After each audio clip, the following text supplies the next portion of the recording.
à tous, merci d'être avec nous sur le plateau de France 3 Picardie. Il pleut aujourd'hui, il fait froid, c'est gris, on se croirait à l'automne.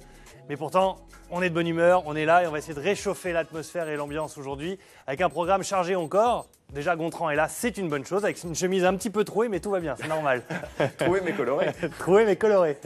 Il paraît que les machines à laver font des trous dans les chemises. Mais vous l'avez jamais remarqué? Je suis sûr que les téléspectateurs sont d'accord avec moi. Allez, les photos que vous nous envoyez aujourd'hui, picardie.matin@francetv.fr. N'hésitez pas à les envoyer sur la tablette de Gontran. Je croyais que vous vouliez qu'ils envoient des photos de chemises trouées. Vous pouvez envoyer ce que vous voulez. C'est encore une fois, c'est quartier libre aujourd'hui. Vous envoyez ce que vous voulez, on essaiera de les passer dans la mesure du possible, bien évidemment. Le programme, je vous le disais, on va réchauffer l'atmosphère avec Jérôme Jean et son invité aujourd'hui, qui va nous apprendre apprendre. Je ne sais pas si pour nous ça va être facile d'apprendre, mais on va voir ce que c'est des cours d'effeuillage. Voilà, en tout cas, on apprécie l'effort et le geste de Jérôme. On parlera aussi de la nouvelle place Saint-Jacques à Abbeville, la réhabilitation de cette place Saint-Jacques, avec l'église Saint-Jacques, bien évidemment, qui crée de l'histoire à Abbeville. Hein. Et puis la rubrique en Picard de Jean-Marie François, on s'intéressera aux ortillonnages d'Amiens. Pourquoi les ortillonnages? Parce que c'est pas très loin de Camon, là où se trouve Julie aujourd'hui, qui va, mesdames et messieurs, devant vous, apprendre à faire un strike, un spare, ou tout du moins à lancer la boule et faire tomber les quilles. Allez Julie, c'est parti, le strike. J'annonce le strike. Vous êtes prêts? On y va. Attendez, moi, je m'entraîne. Oh non, allez. Attention, technique. Yes. Ah bah non, gouttière pour moi. Et oui Thibaut, on n'est pas très loin de chez vous. On est du côté de Camon, exactement, au bowling. Et pourquoi? Parce qu'on est avec des professionnels, je peux vous le dire. Bien sûr, on connaît le bowling pour les amateurs, le côté occasionnel des week-ends, mais il existe aussi le bowling sportif. Il y a 3 clubs, en tout cas, du côté d'Amiens, 174 licenciés. On a une jeune championne qui est avec nous, on en parlera tout à l'heure, Abigail. Et je peux vous dire que depuis ce matin, ça envoie de la boule. Hein. Ça y va, on va être costaud et on essaye d'apprendre toutes les techniques pour savoir jouer au bowling. Le bowling, c'est un vrai sport. Il faut savoir qu'il est arrivé en France après la Seconde Guerre mondiale. C'est les Américains qui nous l'ont amené. On va tout vous expliquer.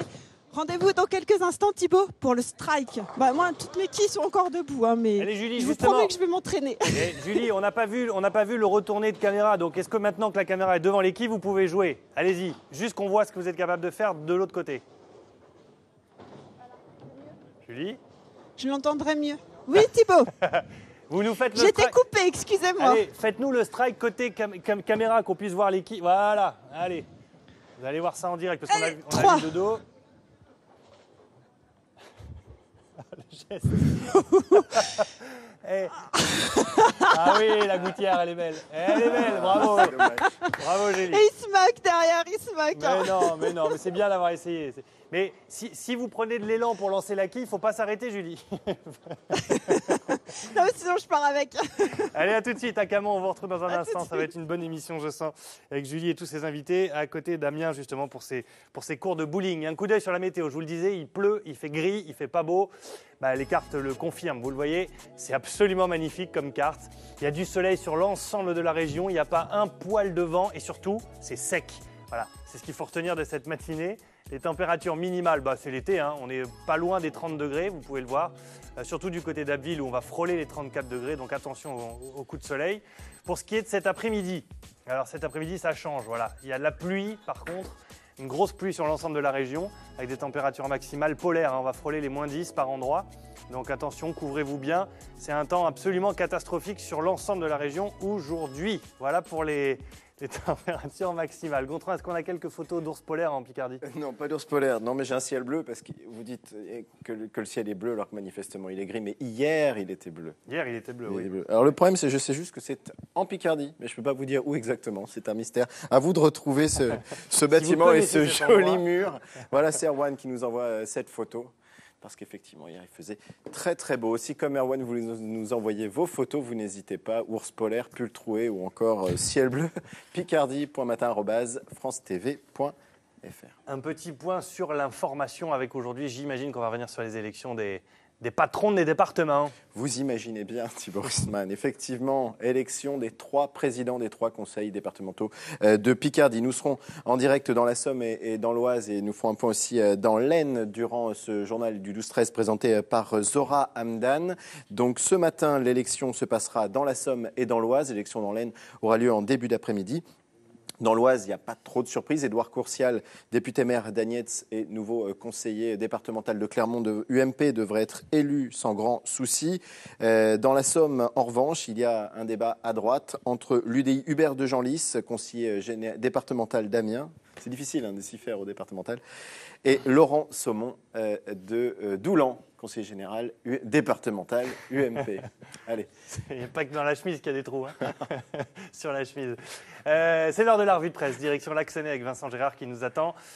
On a fait une répétition, il avait l'air loin. Il avait l'air en voiture surtout. Vincent, bonjour. Bonjour, je suis là. Vous n'êtes plus en voiture, ça va? Tout va bien, je vous entends bien. Alors vous êtes directeur de la publication de Laxenay et évidemment en une du journal, c'est l'élection aujourd'hui du président du conseil départemental qui occupe la place importante de cette une.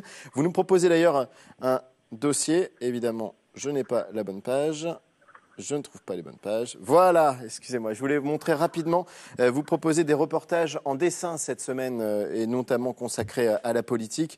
Donc ça, c'est plutôt original. C'est une vraie nouveauté dans la presse hebdomadaire régionale. Mais vous avez décidé de nous parler d'un sujet assez étonnant. Le député-maire de Château-Thierry, M. Krabal, a l'impression qu'il y a un complot contre lui. Oui, M. Krabal, qui est le député-maire de Château-Thierry, pense qu'il y a une cabale contre lui. Et alors, non seulement il y a un maire Krabal, mais il y a des corbeaux là qui écrivent contre lui. Et donc, il est très mécontent. Et alors, il convoque la presse pour une conférence de presse et il annonce « J'ai licencié pour faute lourde mon directeur de cabinet et mon attaché parlementaire ». Alors tout ça, c'est extraordinaire parce que licencier pour faute lourde, c'est très grave. Et en même temps, ce sont ses amis politiques. Donc on revient sur ce sujet et on essaie d'avoir des renseignements là-dessus. Et je pense que ce n'est pas terminé. Monsieur Krabal a beaucoup d'histoires à nous raconter dans les semaines qui viennent. Et je pense que Château-Thierry, ça va bouger encore dans les semaines qui viennent. Affaire à suivre donc dans Laxenay. Merci encore Vincent Gérard. À très bientôt sur France 3 Picardie. Merci beaucoup. Toutes les informations et toutes les photos, vous les envoyez sur le site internet de France 3 Picardie en tapant france3picardie.fr, rubrique Picardie Matin, ou vous nous envoyez vos photos directement sur picardie.matin@francetv.fr. On a déjà quelques-unes, on en attend encore d'autres. Tout de suite, direction Camon avec Julie qui a mis les chaussures, je ne vous dis que ça, des chaussures de compétition.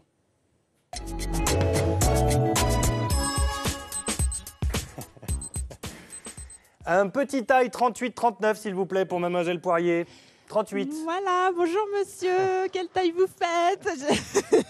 C'est génial, ça fait rêver, non? On a le droit de passer derrière le comptoir. Alors regardez, on a tous mis nos chaussures, même l'équipe est équipée parce que forcément pour aller sur la piste, on va vous l'expliquer tout à l'heure, il faut avoir les chaussures adéquates. Donc voilà, on est équipés, on est prêts, on est avec David et Ludivine. Bonjour à tous les deux. Bonjour. Merci Ludivine en tout cas de nous accueillir chez vous. On est dans votre bowling. Ça envoie depuis ce matin et en fait j'ai appris une chose, c'est que vraiment depuis le début d'après-midi jusque tard dans la soirée, il y a du monde, mais c'est différentes personnes, c'est ça au bowling? Voilà, en fait, le bowling tout au long de la journée évolue au niveau de la clientèle. En début d'après-midi, on a plutôt tout ce qui est associations et jeunes enfants. Voilà. En début de soirée, donc on a les ligues de bowling qui jouent, du lundi au jeudi.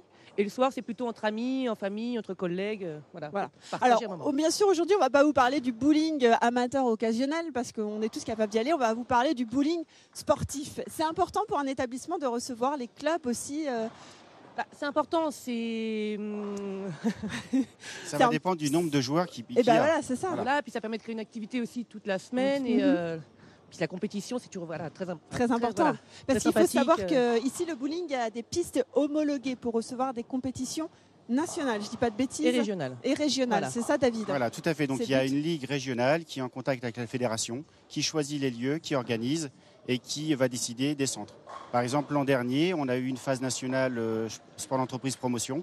Et cette année, on a 2 phases nationales sur les championnats des clubs donc qui vont se dérouler. Il y en aura une prochainement au mois de mai. D'accord. Alors, on va s'avancer un petit peu, on va aller les voir jouer. Il y a maman, maman qui prend des photos, hein. Elle est avec nous. On va s'approcher tout doucement. Je l'ai dit tout à l'heure, il y a 3 clubs à Amiens, c'est ça pour, Voilà, donc il y a 3 clubs qui sont organisés, plus une école de bowling qui fait l'apprentissage des jeunes et des moins jeunes, donc qui sont gérés par des bénévoles.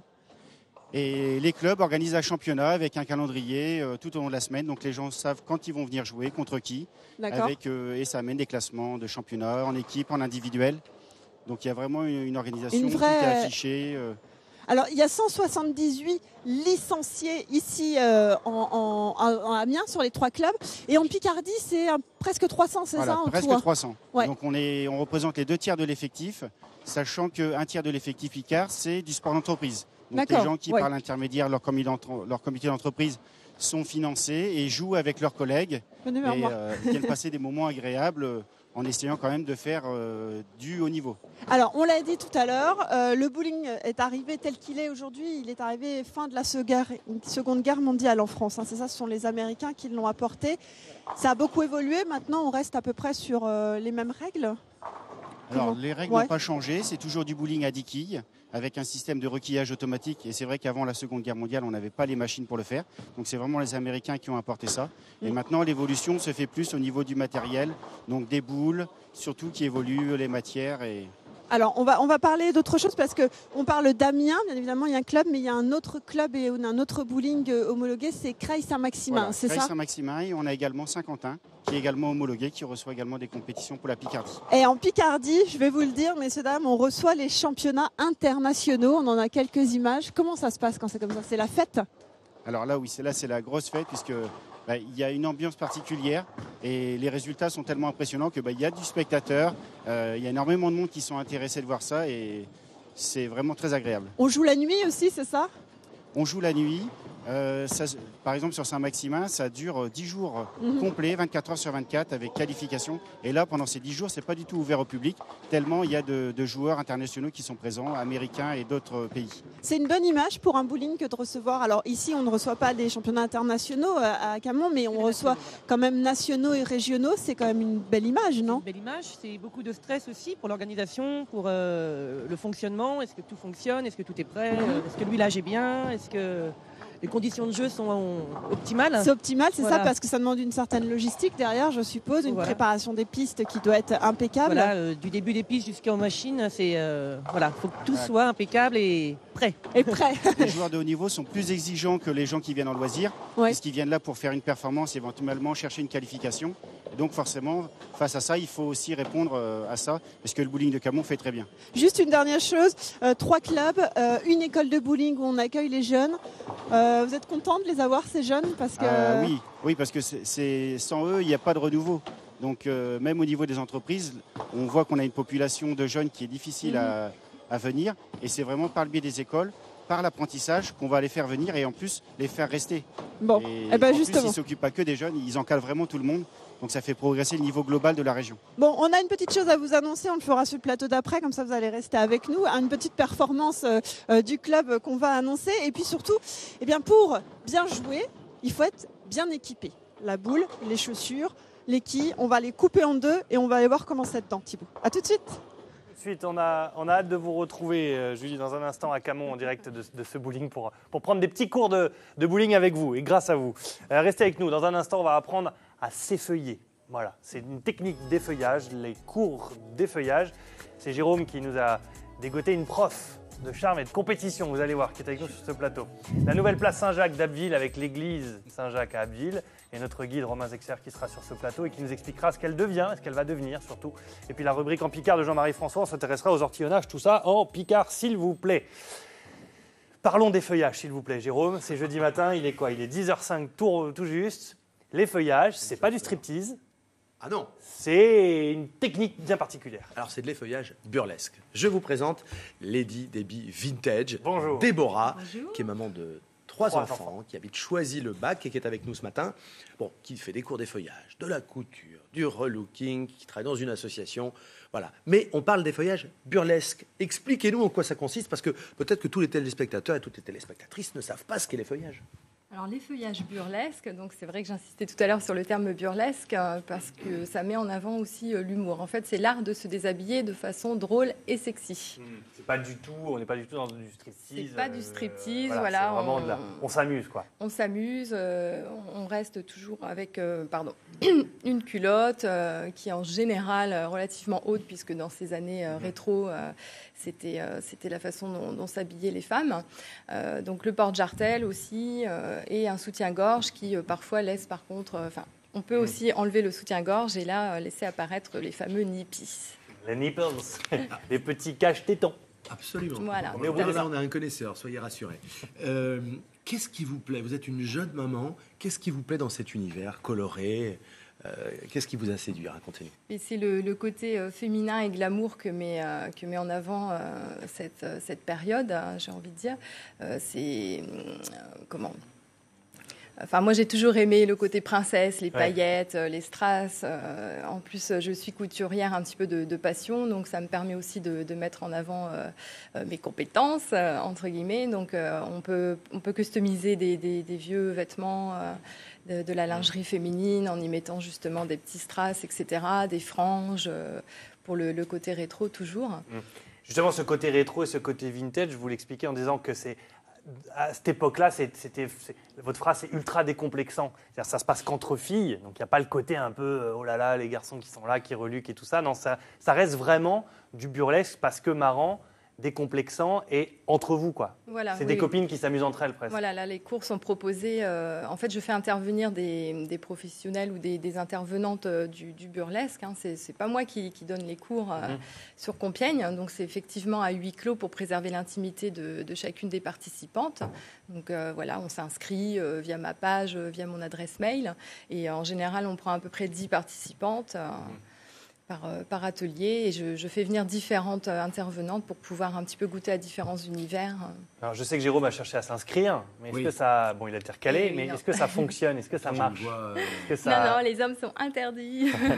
Est-ce que ça fonctionne? Est-ce que les femmes donc, sont friandes de ce genre de cours, à la fois de couture, de cet esprit un petit peu vintage et burlesque? Oui, c'est vrai que ça revient d'autant plus en ce moment, je pense, où une période où les femmes se sentent peut-être plus indépendantes, ont envie davantage de s'affirmer, de se perfectionner peut-être alors pour faire plaisir à leur petite amie ou se faire plaisir à soi, reprendre confiance en elles. Moi-même, je sais que ayant eu justement 3 enfants, ça me permet de m'exprimer, de reprendre confiance en mon corps, on prend de l'assurance, c'est une véritable thérapie, ça vaut une séance de psy. Mais voilà, c'est important ce que vous venez de dire, c'est que les femmes se retrouvent entre elles vivent vraiment un moment de plaisir, c'est du burlesque, c'est beaucoup d'humour, voilà, c'est un vrai bon moment comme on peut faire une activité autre. Comme la peinture ou comme l'écriture. C'est un art, de toute façon. L'art de se déshabiller, je le disais tout à l'heure, de façon drôle et sexy, mais c'est un art. C'est vraiment dans sa globalité. Ensuite, on peut aussi... en général, c'est ce qui se passe quand on va avoir des spectacles sur scène. Il y a tout un tableau autour, une mise en scène qui peut laisser passer un message pour certaines, politique. C'est vraiment, ça peut être engagé ou pas. Il y en a qui font ça simplement pour se faire plaisir. Il y a différents univers. Ce que je vous disais tout à l'heure, ça peut être très rock'n'roll, très glamour, plus poétique. C'est à la fois c'est un peu comme du théâtre finalement. C'est ce que j'allais dire. Voilà, tout à fait. Oui. Ça se rapproche justement du théâtre. Moi qui suis aussi, j'ai envie de dire, un petit peu une rigolote dans la vie. Alors là, du coup, je m'éclate dans cette activité. Il confirme, le Jérôme? Ah oui, absolument. De toute façon, ça se voit. Je crois que l'image traduit bien qui vous êtes. Vous êtes quelqu'un épanoui, vous êtes souriante, vous vivez pleinement ce que vous faites et c'est une vraie passion, je crois que ça se ressent d'ailleurs. Oui. Moi je suis tombée là-dedans récemment, je vous avoue, je suis allée voir un spectacle sur Paris qui s'appelle la Glitter Fever, qui est orchestré par la grande, j'ai envie de dire, Miss Glitter Painkiller, que j'affectionne énormément, j'admire vraiment son univers et là je me suis pris vraiment j'ai dit je veux faire ça, Et qu'est-ce que viennent chercher les femmes qui vous rejoignent peut-être très rapidement, ce sera ma dernière question.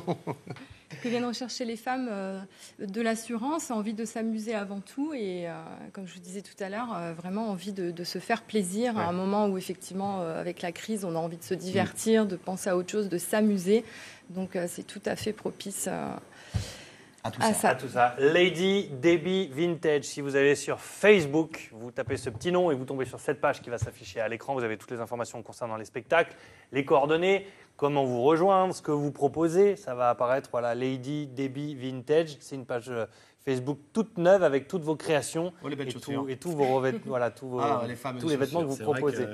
Les escarpes à pin-up. Merci beaucoup, Déborah Fossé, Merci d'être à vous. venue jusqu'à nous. Merci, Jérôme, de nous avoir présenté Déborah. Vous pouvez y aller maintenant. Écoutez, je vous laisse tous les deux si vous voulez. Je m'en vais. Mais je crois que Gontran a de belles photos à vous montrer. Oui, allez, une petite photo avant de retrouver Julie qui nous attend. On peut aussi effeuiller des pâquerettes, la preuve avec ces photos. C'est regardez. pas... Ouais, pourquoi C'est pas moins tendance. Pétale après pétale. Mais Ah, ça, c'est à Ville, non? c'est à Ham. À Ham, d'accord. Ah. Mais c'est pas grave. Hein. Non, on aurait dit les remparts d'Abbeville. Ah non, c'est à Ham sur une photo de Ludivine. Merci à elle de nous avoir. Alors, j'ai dit les photos puisqu'il y en a deux. Voilà, regardez. Très jolie photo. Vous pouvez, comme elle, nous les envoyer à l'adresse picardie.matin@francetv.fr. Allez, merci beaucoup, Gontran. On va rejoindre Julie qui avait la boule dans la main et qui vient de la laisser tomber parce qu'elle a mal au bras, forcément. Ça fait 10 minutes qu'elle nous attend.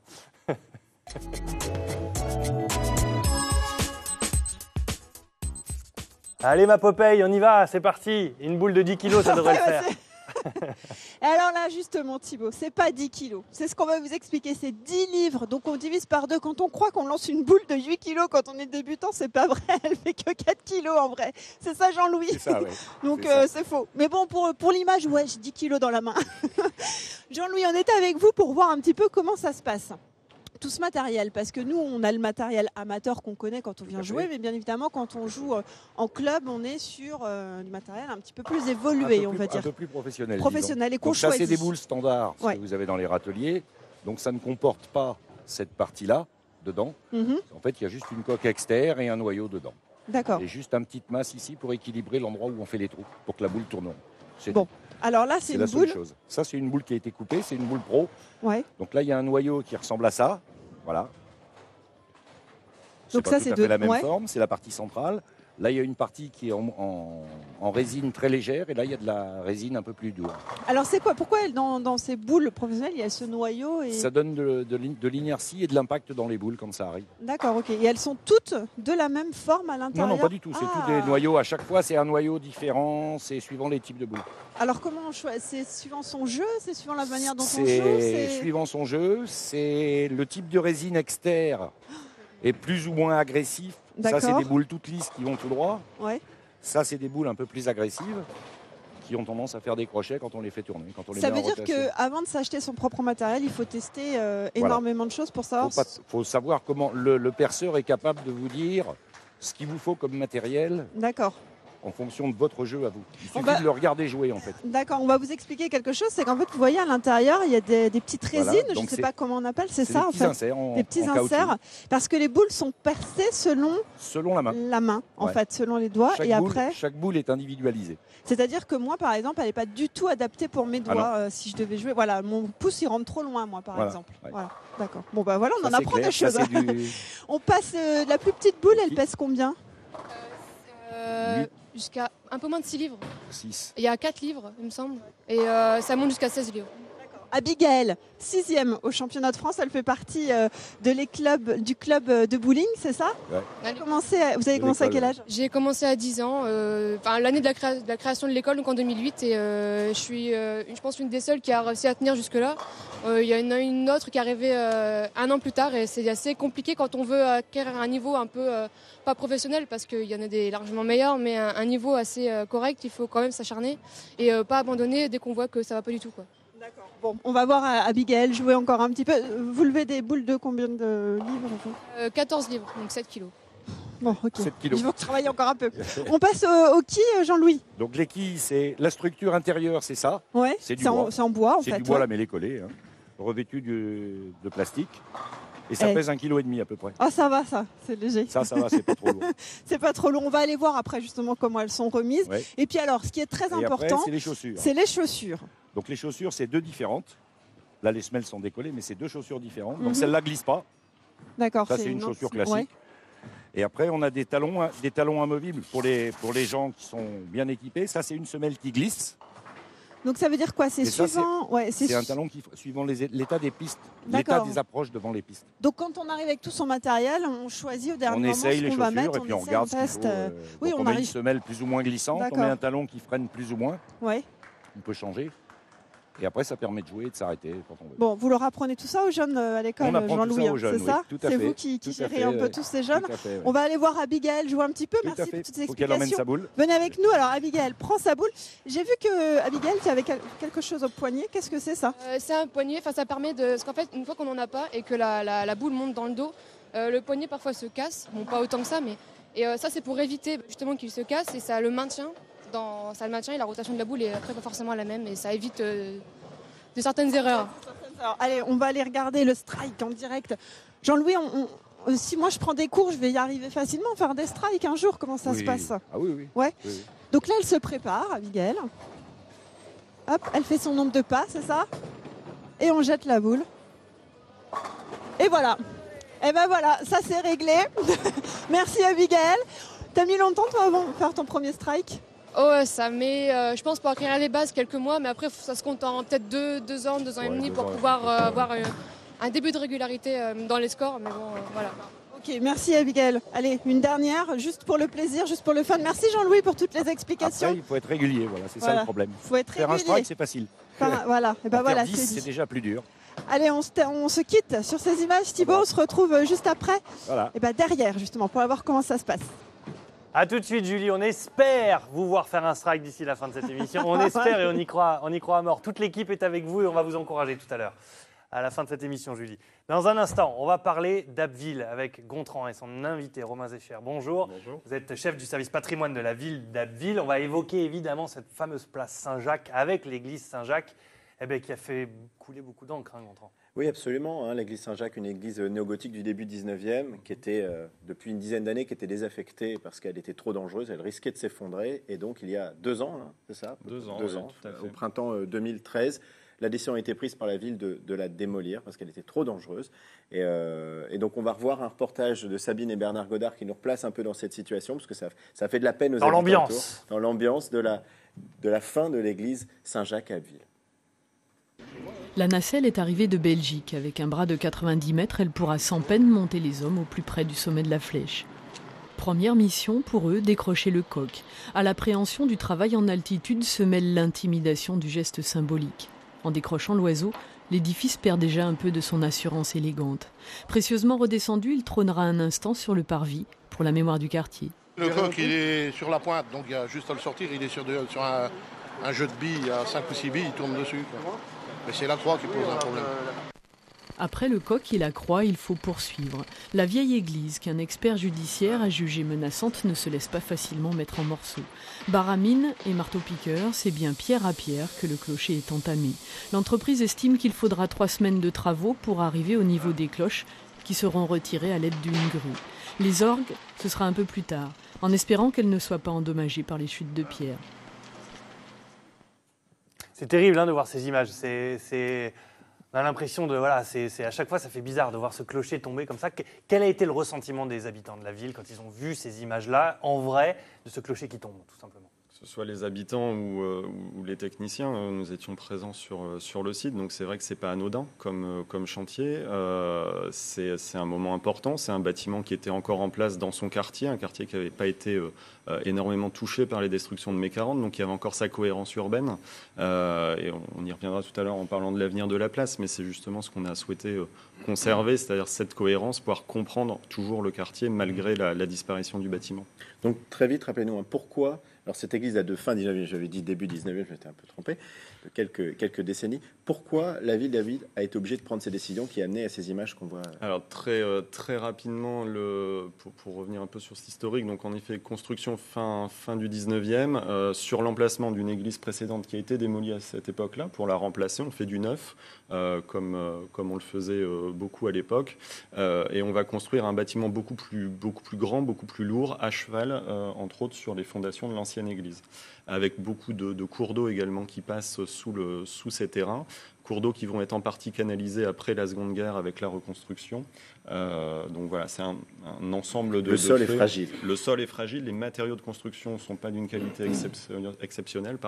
Et puis l'ajout de cette flèche, puisque ça a été fait dans un second temps, qui a apporté plusieurs tonnes de pierres en plus sur le clocher. Vous avez gardé des reliques de certaines choses, cette fameuse cloche, qu'est-ce qu'elle est devenue par exemple? Alors les cloches font partie de l'ensemble des plusieurs centaines d'objets qui sont conservés toujours par la ville. Les deux cloches, alors il y en a une qui est classée monument historique, l'autre est en cours de l'être, puisque la ville a souhaité faire la démarche pour ces deux cloches. Et puis plusieurs centaines d'objets qui vont du goupillon aux habits sacerdotaux, aux reliquaires, etc.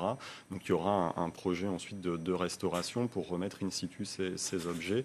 Là, on travaille avec la paroisse sur ces questions-là. Donc justement, vous dites in situ, donc ça veut dire que c'est l'avenir de l'espace qui est en jeu. Voilà. On part sur quoi? Alors, on part sur on est même parti, puisque là, on est en train de terminer le réaménagement de cette place, avec évidemment pas une construction nouvelle sur le site, mais on ne voulait pas non plus ignorer ce qui s'était passé là. Donc, le choix qui a été fait en concertation et avec les habitants, c'est la création d'un square.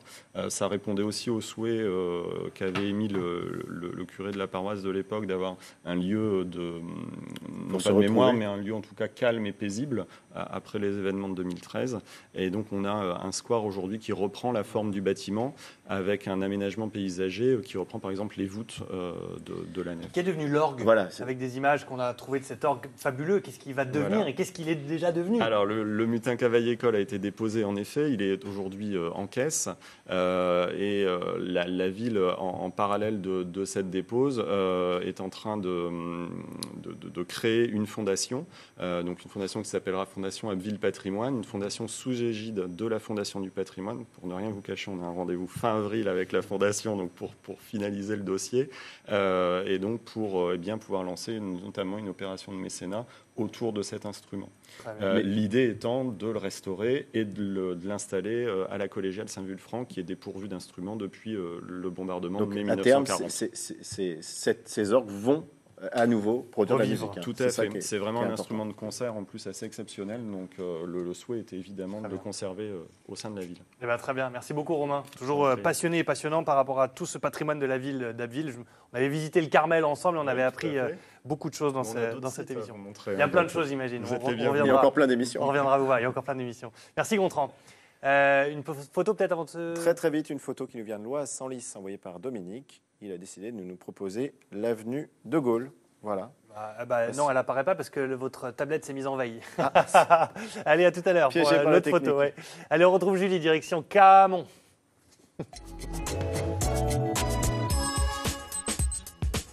Allez Julie, on est à l'envers du décor. On va voir ce qui se passe derrière avec ces fameuses machines normalement. Ouais, exactement Thibaut, on va vous expliquer. Regardez, pendant ce temps-là, ça joue. Et si ça glisse aussi bien, c'est grâce à Daniel et sa machine. Daniel, bonjour. Bonjour. Vous êtes le mécano, c'est le mécano ici, David. Voilà, c'est notre Daniel. mécano attitré. Bon, vous l'aimez bien, vous c'est dans le bon On en poids, prend soin parce que c'est lui qui fait. Voilà, c'est lui qui fait les qui arrive à me supporter. Ça va.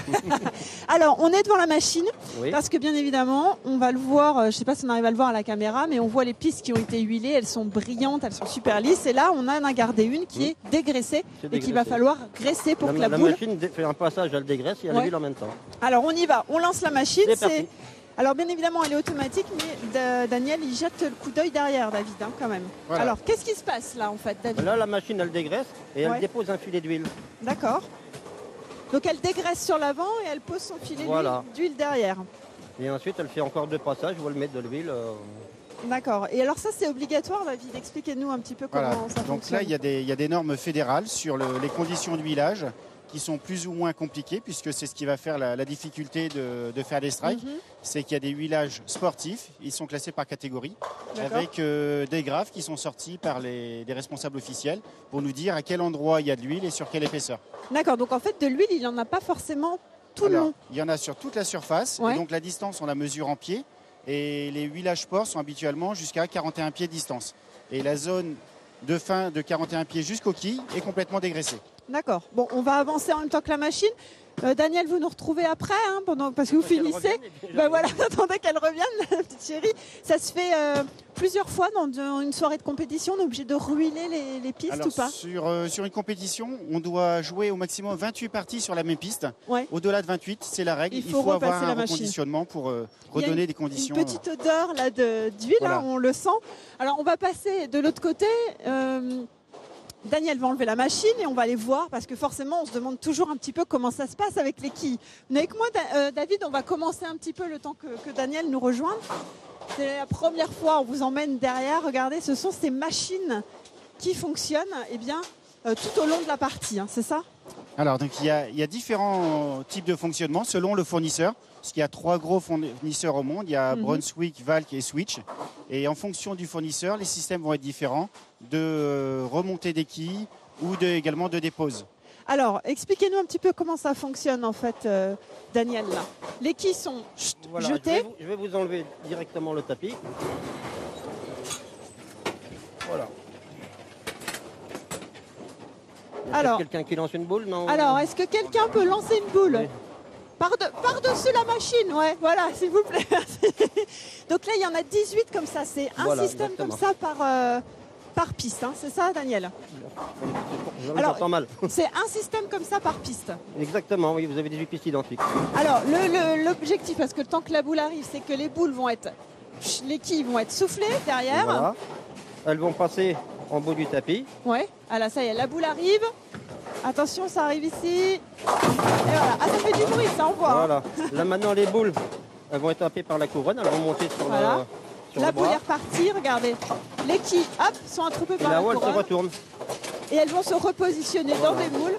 Et après, ça va redescendre. Vous avez le distributeur qui la remet dans chaque godet. D'accord. Alors, pourquoi des fois, ça reste coincé, vous savez, juste pour expliquer un peu? Il arrive malheureusement que parfois, vous avez une quille qui grimpe à l'envers. D'accord, ok. Et donc, elle gêne la deuxième qui arrive derrière. Et puis du coup, c'est pour ça que parfois, on est coincé, on est obligé de faire intervenir quelqu'un. Voilà. Parce que techniquement, je crois, David, si j'ai bien compris, quand on est venu au repérage, il y a un système qui fait que peu importe le sens dans lequel arrive la quille, elle est automatiquement retournée pour être normalement dans la machine. C'est de l'entretien, Daniel. Regardez, on va rentrer un peu, parce que regardez, il y en a quand même 18 tout le long, comme ça se passe. Un entretien journalier en permanence. Oui.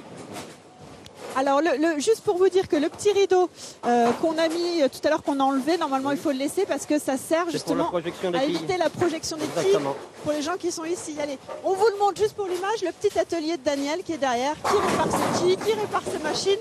C'est ici, c'est les coulisses. Merci de nous avoir laissé rentrer, Daniel. Là-bas, il y a une quille qui est par terre, c'est parce que je vous avais enlevé le rideau qui est sur la piste 10. Et vous voyez le danger, il est là. Ah oui, la quille a bougé. Super. Merci, Daniel. David, on se retrouve de l'autre côté. On va aller striker. Oui. Allez, à tout de suite, Thibaut. À tout de suite, Julie. Et Julie qui se trouve donc à Camon. Et Camon se trouve au cœur des ortillonnages, les fameux ortillonnages d'Amiens. Aujourd'hui, avec Jean-Marie François, on va s'intéresser un petit peu à des petites anecdotes et à des petites histoires autour de ces ortillonnages. D'abord, il faut rappeler que ce sont des jardins sur l'eau. Des jardins sur lieu. Voilà. Sur lieu, voilà. Et que c'est la victoire de l'homme de travail chez hommes, sur chez marécage. Hein. C'est un vrai travail parce que on s'enfonce dans les marais. Voilà, c'est la civilisation qui prend le pas sur la nature. Hein. Et chez ortillonnage, ils ont été cultivés depuis l'Antiquité. Hein. Ça remonte. Ça remonte. Hein. Au Moyen-Âge, il y avait 15 hectares. 1500. Oui. Et puis, en 19 champs, il ne reste plus que Chonchin, 500. Oui. Puis acheteur, 3 hectares. Donc, à Rapiotti, à Ratinche, mais il n'a pas que je reste Pomont vert de la ville d'Amiens. Oui, parce que c'est vraiment le centre-ville urbain d'Amiens, c'est de la nature, il faut le rappeler. Un niflet de Bouénère comme ça, avec chez Mouigneux qui cante, puis qui vole tout partout, puis chez Pichon d'un lieu, à quelques centaines de mètres du centre-ville. Hein, on voit ces images, donc là, on ne sait jamais vraiment si on est dans le centre-ville d'Amiens ou bien sur les communes alentours. On pense à Camon, on pense à Rivry, on pense à Longo, on pense à la Motte-Brebière, tout ça. Et d'un chez Gare d'un lot, il avouait, grâce au travail justement de chez Ortillon et de chez Ortillonne, il pouvait faire jusqu'à une époque, jusqu'à 3 récoltes de légumes par an. Parce que la terre, il faut le rappeler, c'est de la tourbe. Ah oui, c'est de la terre très riche. Noire, tourbeuse, de la vallée de la Somme, très riche. Donc, Chardonnay. Mais bon, avec la concurrence, avec ce coût des transports, tout ça, ben voilà. Chez Ortillon, chez Ortillon, ils ont diminué, ils diminuent, hein, puisque devant la GIR 14, il y en avait plus d'un 1000. d'Ortillon. Puis acheteurs, ben, il ne reste plus qu'à peine une dizaine de familles qui travaillent vraiment. C'est quand même magnifique quand on voit ces images-là. On est dans un autre monde. Il reste encore des passionnés. Ces fameux ortillons existent encore, évidemment, ceux qui travaillent dans les ortillons. Oui, mais plus grandement, hein, je vous dis, à peine une dizaine de familles qu'on compte acheteurs, qui sont peut-être plus d'un 1000. Hein, parce que tout du chemin, ben, chez Gardin, ils ont été transformés en pelouse pour faire des barbecues, en gardin d'agrément, hein, pour faire des barbecues le dimanche. Hein, voilà. Mais bon, ben reste quand même toujours le cœur de la ville, quoi, le cœur naturel de la ville, hein, bien sûr. Et puis touristique aussi. On a vu là sur les images, on a vu que ça visite énormément et ça, c'est un peu la carte postale d'Amiens. À partir de Moison de chez Ortillonnage, on peut aller visiter un battieu à Cornet. Parce qu'il faut savoir aussi que chez Ortillon, qu'ils ont travaillé là-dedans pendant des siècles, ben, j'ai trouvé des gens qui parlaient de picard. Le langage, c'est tout picard. Et donc, il en reste des traces, cuir à nuit, parce que chez Darins Ortillon, ils s'en vont travailler à Zer, comme on dit. Ils ne vont pas au jardin, ils vont à Zer. Je veux dire, les airs, ça veut dire les parcelles. Et puis, ils y vont un battieu à Cornet qui pousse avec un aviron. J'ai une perche. Aviron, c'est un... Oui, non. voilà. Oui, c'est un mot picard, aviron? Oui, mais je prends une pagaie, comme on dit en français. Je chaud-perche. Chaud-perche pour faire avancer ce battieu qui glinche sur Chérieux et ça s'appelle le chlaviron. Chérieux, c'est un mot picard. Hein. Chérieux, voilà, c'est des ruisseaux. Hein. Et puis, ils ont des noms tellement évocateurs. Chérieux à Galais, Chérieux du Malaquis, Chérieux du gouverneur, Chérieux du Pont-Cassé, tout ça. Et quand on visite comme ça, on glinche sur Chérieux. Et on passerait peut-être aussi à mesure à Sport, à Fumier, à Camon, par exemple. Un picard chez Sport à Fien. Et, alors forcément, du fumier, il y en avait du fien de cochon, du fien de bidet, du fien de vaque. Mais ce qu'on ne sait pas toujours, c'est qu'il y avait aussi du fien de champignon. Du fien de champignon. Oui, du fien de champignon. Parce qu'il y avait du fumier de champignon qui venait de chez Champignonnière dans l'Oise, qui venait par train jusqu'à la gare de Longo.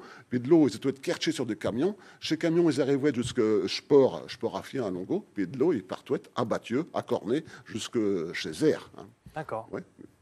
D'où le champignon de Paris qui arrive jusqu'en Picardie. Voilà. Si vous voulez en savoir plus sur les ortillonnages et le côté un petit peu historique, il faut s'intéresser à L'Ortillonne, un livre de Léon Duvauchel. Un bio-roman, si vous voulez savoir comment ils vivaient chez Ortillon aux alentours de 1900, au moment que ça fourmillait dans chez Marais, dans chez Gardin-sur-Lieu, il faut lire, je titre L'Ortillonne.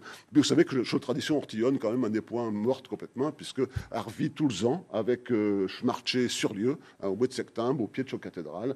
Donc on peut arriver chez Darin, Battieu à Cornet, qui s'amène au pied de la cathédrale, avec chez Ortillon, avec le ceinture de flanelle autour de l'Eurin, et puis chez Ortillon, avec le capeline sur la tête, puis le mande rempli de peignets. Et puis c'est écrit un petit peu en picard quand même. Hein. Il y a plein de mots picards dedans, bien évidemment. On ne peut pas parler chez Ortillonnage sans avoir un vocabulaire de mots spécifiques picards. Ouais. Merci beaucoup. L'Ortillonne de Léon Duvauchel, si vous voulez en savoir plus sur les ortillons, donc, où se trouve Julie, aujourd'hui à Camon. Merci beaucoup, Jean-Marie.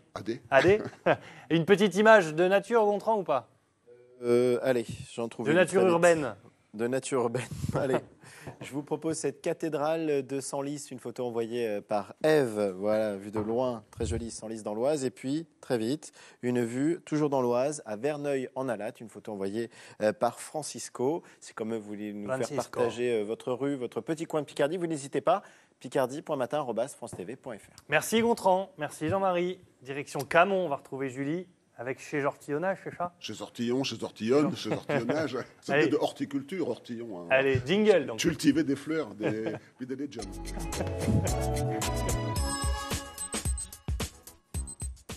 Alors, on va jouer au bowling, Julie. Au bowling. Voilà, on va faire tiers des chi. On va faire tiers des chi. D'accord. D'accord. Ok. D'accord. Bon, je vais déjà essayer de comprendre comment on joue. Alain est avec moi. Il va m'expliquer. Il fait partie d'un des clubs, Alain. La première chose, c'est qu'il faut apprendre à marcher avant de lancer la boule. C'est ça, Alain? Là, c'est ça. Alors, donc, on fait 4 pas. D'accord. Alors, là, on démarre par le pied gauche. 1, 2, 3, 4. Et là, on jette la boule. Voilà. Et alors là, attention, Alain m'a dit les épaules devant. Les épaules droites et par rapport à la ligne de faute. Et un bras comme un pendule, c'est ça? Et voilà, le bras comme le pendule. Allez, attention, j'essaye. Technique d'Alain. Et je vise les flèches, pas les quilles, les flèches. 3, 4, 1. Voilà. J'étais meilleur en répétition, hein, David. Voilà. Alors, donc là, il faut essayer de viser la flèche numéro 3. D'accord. 1, 2, 3. D'accord. Allez-y, montrez-moi, Alain, parce que comme vous êtes un peu... On va se mettre chacun sur une piste. David, il y a de plus en plus de licenciés ou comment ça se passe? Alors, la tendance est un peu à la baisse. Ouais. Mais là, avec les écoles de bowling, on commence à avoir des jeunes qui arrivent. Et je pense qu'on est arrivé dans une phase où on a stabilisé le nombre de licenciés. D'accord. Après, au niveau des entreprises, c'est un peu plus dur au niveau des financements. Ouais. Donc, c'est là où aussi il faut qu'on travaille sur comment les faire venir à notre sport. D'accord. Bravo, Alain. Bravo pour le strike. Vous jouez un petit peu, Ludivine? Un petit peu en ligue, voilà, pour participer au club, voilà, à la vie du club. Bon, vous allez nous faire une démonstration, on se prend chacune une piste, on y va? Prenez une boule à côté, regardez, on y va? Je retente alors les explications d'Alain, il faut être bien droit. Là, mets tes pieds, là, comme ça, flèche 3, vise la flèche 3. Attention, je fais mon petit pendule. Ah, bah voilà, ça envoie un peu mieux là quand même. Oui, 9, yes. Et David, il y a du progrès grâce à Alain. Oui, tout à fait. Et on sent que là, vraiment, 3-4 boules, et déjà, on commence à trouver le bon rythme. Voilà. Alain, vous faites partie d'un des clubs de Picardie, vous, oui, c'est ça? On va CBA. un peu pour que David y joue. La CBA, dont mon président. D'accord. Et alors, pourquoi vous êtes mis au bowling? Vous jouiez déjà en amateur, au loisir? C'est un camarade qui m'a amené ici. Ouais. Et je ne connaissais pas du tout. Il y a 35 ans. Et ça m'a plu. D'accord. Et vous êtes resté. Je suis rentré dans le club et puis depuis ce temps-là, on dit je joue. Bowling sportif, c'est vrai que c'est un vrai sport? Oui. Ouais. C'est un sport de concentration. D'accord. Concentration énorme. C'est pas trop physique. Ah, quand même, mais dis donc, oui, bien sûr. David disait on peut lever jusqu'à 2 tonnes par week-end. Beaucoup de concentration. Ouais. Oui. On peut arriver à 2 tonnes. Mais c'est beaucoup de concentration. On arrive sur la piste, il faut se concentrer à ce qu'on va faire. Ouais. Parce que vous avez vu, il y a les pas. Il y a le balancier, il y a les épaules. Tout est là pour. Il faut tout mettre en place pour dire que ça fasse des strikes. Bon, on va aller voir les autres, un peu comment ils jouent. On y va, David, viens voir avec moi. Alors ici, on a des jeunes, un peu plus jeunes, qui jouent essentiellement en loisir. C'est vous que j'ai fait perdre tout à l'heure. C'est comment votre prénom? Wilfried. Wilfried. Et alors, vous jouez vous pouvez vous lever, vous jouez au bowling en amateur, c'est ça? Loisir? Non, comme ça, vous? Oui, comme ça. Et alors, vous y arrivez ou pas? Oui, ça va. Il va falloir aller dans les clubs. Hein. Allez, le trop timide, on va passer de l'autre côté.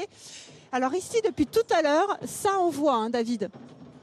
Alors là, il y a des joueurs d'entreprise qui font également parfois des compétitions qui sont fédérales. Alors c'est vous, messieurs? C'est vous? Compétition fédérale, joueurs d'entreprise, le bowling corporatif, Ajinomoto Eurolysine. Donc là, je suis venu m'entraîner pour me performer. D'accord. Et en entreprise, c'est sympa de faire un sport comme ça? Oui, parce que tous les mercredis, la journée où l'on joue, on se rencontre avec les différentes entreprises, Procter, Eurolysine, Goodyear. Super, merci beaucoup. Regardez, il y a même des femmes qui jouent. Je vais me mettre en compétition, Thibaut. On va s'inscrire au club. David, on se retrouve dans quelques instants pour dire au revoir. A tout de suite, Thibaut. A tout de suite, Julie, alors qu'on est en train de débriefer les textos et les mails de Gontran qui...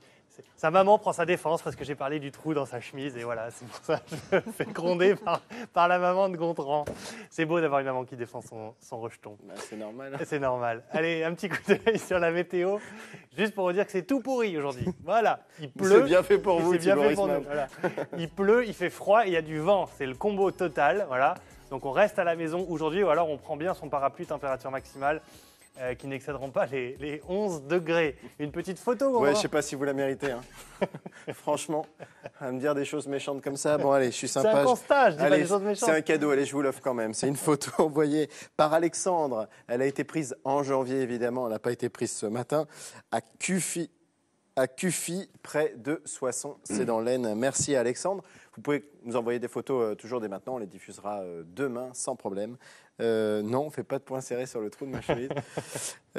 Voilà, bah, c'est tout. Allez, est-ce qu'on ne ferait pas un petit point sur l'actualité pendant qu'on cadre le trou de la chemise de Gontran? Enlève ta main. Allez, vite. Voilà. Hop. Oh, tant pis. Bon, voilà, allez. Une actu importante. Oui, alors comme je vous disais, hein, aujourd'hui c'est l'élection des 3 présidents des conseils départementaux de Picardie. Ce matin dans l'Oise et dans la Somme, en début d'après-midi dans l'Aisne. Eh bien dans la Somme, ça y est, c'est fait. C'est donc Laurent, le bien nommé Saumon, président du conseil départemental. C'est frayé un chemin vers la présidence. Voilà, il est conseiller départemental UMP de Doulan. Dans l'Oise, Édouard Courcial devrait être facilement élu. Conseiller départemental de Clermont UMP. Et puis dans l'Aisne, on attend, ça devrait être un peu plus compliqué. Allez, merci Gontran, merci beaucoup. Allez, direction le strike de Julie pour terminer cette émission à Camon. Ouais. Madame, est-ce que les hommes vous laissent gagner un petit peu? On a du mal à faire notre place quand même. Voilà. Force, on a moins de force. Bon, merci beaucoup pour toutes les explications, Alain, Jean-Louis et David. Bien évidemment, les clubs sportifs, bowling sportif en Picardie, c'est ici à Amiens. Abigail, merci à la prof de sport de nous l'avoir laissé jusqu'à là. Premier, elle envoie sa boule et elle va vite en cours. Merci Abigail, on y va, Ludivine, c'est parti. Thibaut, demain on se retrouve à Fleurine dans l'Oise. École orchestre, à demain. Yeah, voilà, bon si, au revoir, ouais, tac, allez, voilà, c'est bien tombé. Merci beaucoup Julie, à demain, 9h50, passez tous une excellente journée, merci.